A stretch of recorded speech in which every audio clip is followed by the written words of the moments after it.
के लिए हमारे चैनल को सब्सक्राइब करिए और बेल आइकन को ज़रूर दबा दीजिएगा ताकि जब भी हम वीडियो डालें वो सबसे पहले आपके पास आए। जी हाँ दोस्तों, तो आप लोग थंबनेल से तो जान ही गए होंगे कि आज हम किसकी बात करने वाले हैं।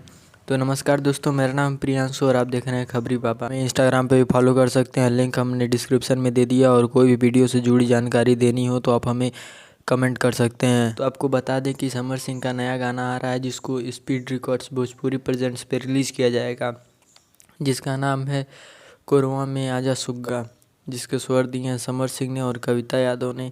और मुझे पता है ये गाना काफ़ी लाजवाब होने वाला है, क्योंकि समर सिंह का ये आजकल जो गाने आ रहे हैं सब के सब नए रिकॉर्ड्स बना रहे हैं। ऊपर से लॉकडाउन में भी इतना ज़्यादा इनके गाने चल रहे हैं, तो इसका यही मतलब है कि उनको बहुत प्यार दे रही है पब्लिक। तो उनका नया गाना आ चुका है जिसका नाम है कोरवा में आजा सुग्गा, जिसके स्वर दिए हैं कविता यादव ने और समर सिंह ने।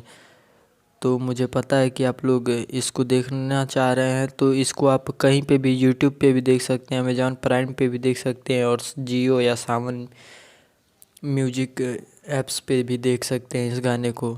लेकिन अभी यूट्यूब पे इसको स्पीड रिकॉर्ड्स प्रेजेंट्स पे रिलीज़ किया जा रहा है। तो आप स्पीड रिकॉर्ड प्रेजेंट्स के ऑफिशियल चैनल पे जाकर के देख सकते हैं। भोजपुरी लोकगीत 2020 का है। और भी ऐसी खबरें देखने के लिए हमारे चैनल को सब्सक्राइब करिए और बेल आइकन को ज़रूर दबाइएगा। धन्यवाद।